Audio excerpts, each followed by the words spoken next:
Good afternoon, my name is Andrey Geltser, and I'd like to tell you how we at Cognitive Pilot introduce autonomous vehicles in agriculture. Laymen would conjure this picture when they hear autonomous vehicles, a car that is equipped with lidars, video cameras and radars and a supercomputer somewhere inside. However, the technology is 90% ready, 90% plus ready, and no one knows when it will reach 100%. Our world is full of surprises and uncertainties. This is why the decision-making algorithm really stalls when it encounters some surprises. So we need to get rid of the surprises at enterprises, and that could lead to some sterile conditions.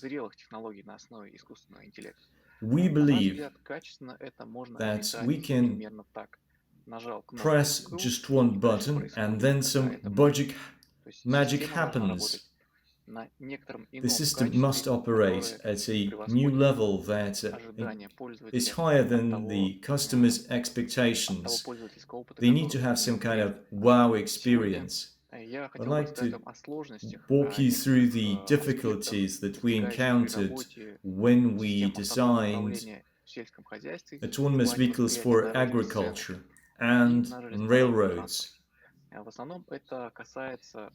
Technical vision, the observable scene that the system can see, will be the key focus of my report. There are restrictions. What should these systems look like? The key restrictions are as follows.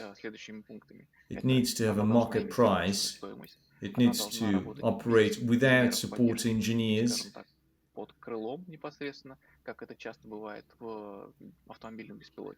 And it needs to have a clear value for the customers, payback period, rate of return, how it will generate revenue and add value.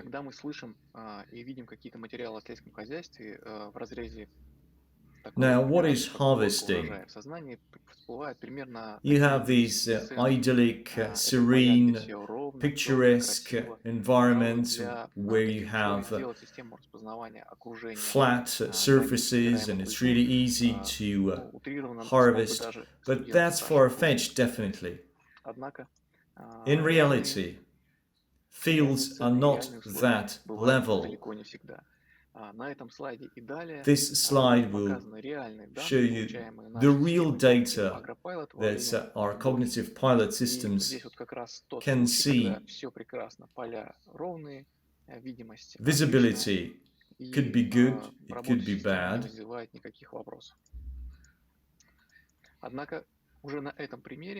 You can see that ideal conditions are not always there.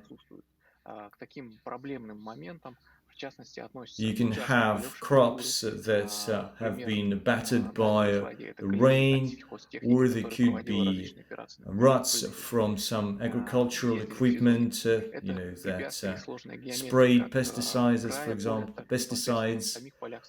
There could be some lamp posts or trees, potholes. External conditions could also be difficult. Dust on optical surfaces, shadows, low visibility because of dust, and many other externalities that could come into play.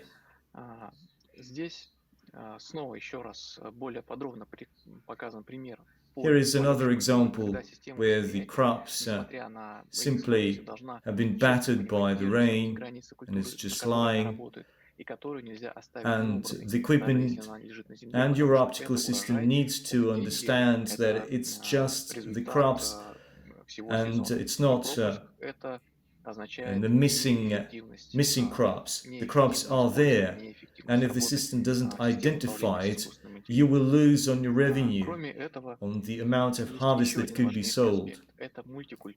Another important aspect is that there could be several types of crops that could be growing in the same region, in the same district. You also need to understand that there could be crops just nearby. You could have rows with different crops, and there could be different stages of vegetation. You can see sunflower harvest to the left, and to the right you have corn. And again, you harvest corn at night with the headlights on. Here's another example. Harvesting corn in the winter. So you can see snow in the center. And harvesting sunflower when it doesn't have any green leaves, when it's dried up. Even under these conditions, the management system needs to be reliable. It shouldn't miss a single stroke, and it needs to identify the crops with the same accuracy as previously. All of the data that we collect, particularly we like to put together all of these difficult cases, and based on the cases we train our neural networks. This is how it looks like.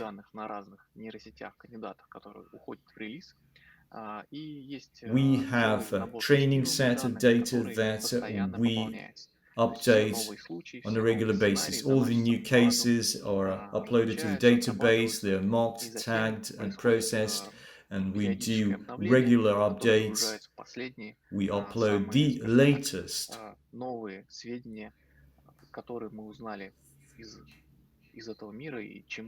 that we learned from this environment and what our neural networks have been trained on.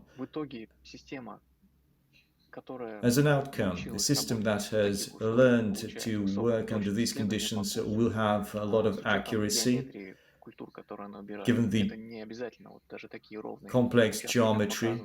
It could be flat surfaces, it could be potholed surfaces, it could be curves, it could be turns, and this is natural.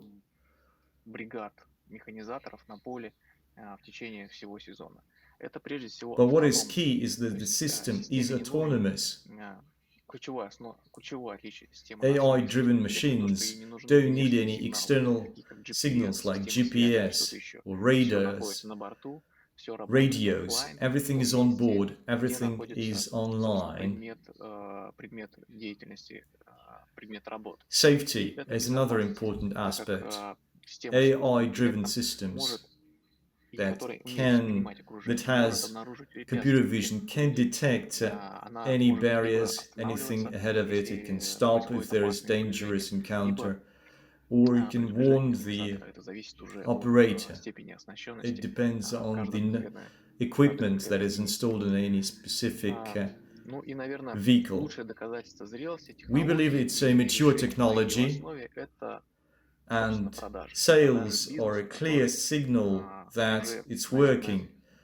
That will tip the scales, that helps us to distinguish fantasies from real-life solutions.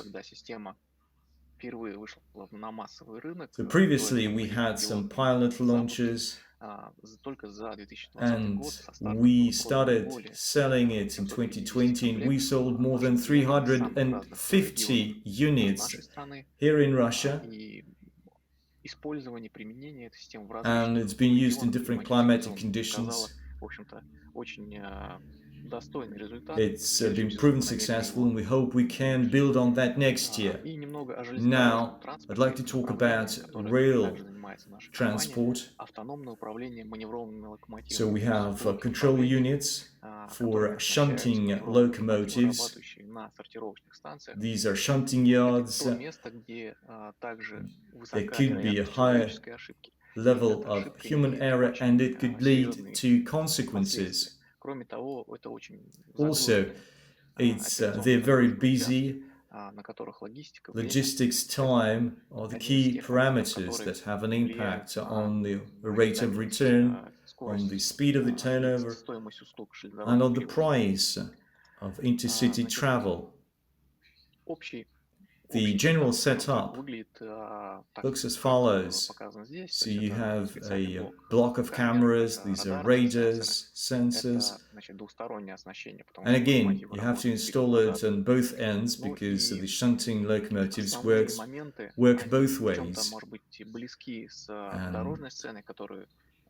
It is similar to cars and highways.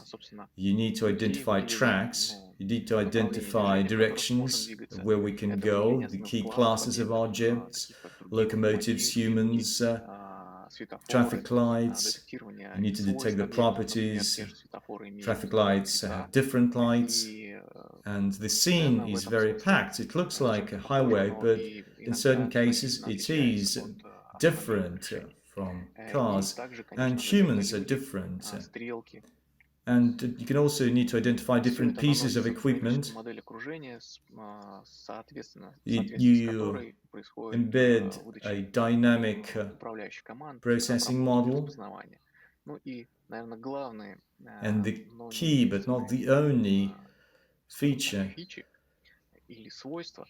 is when it has to stop at red light or when there is a danger of colliding with another locomotive or hitting a human. This is localization. I mean, it uses GPS, and it also uses the pattern of the image of what's ahead of you using satellite navigation. It's then sent to a central dispatcher point, traffic management point, and it allows for proper, prompt, safe operation of locomotives without the need to repair the locomotives. This is the kind of solutions we do. Thank you so much. I'll be happy to take your questions. Thank you.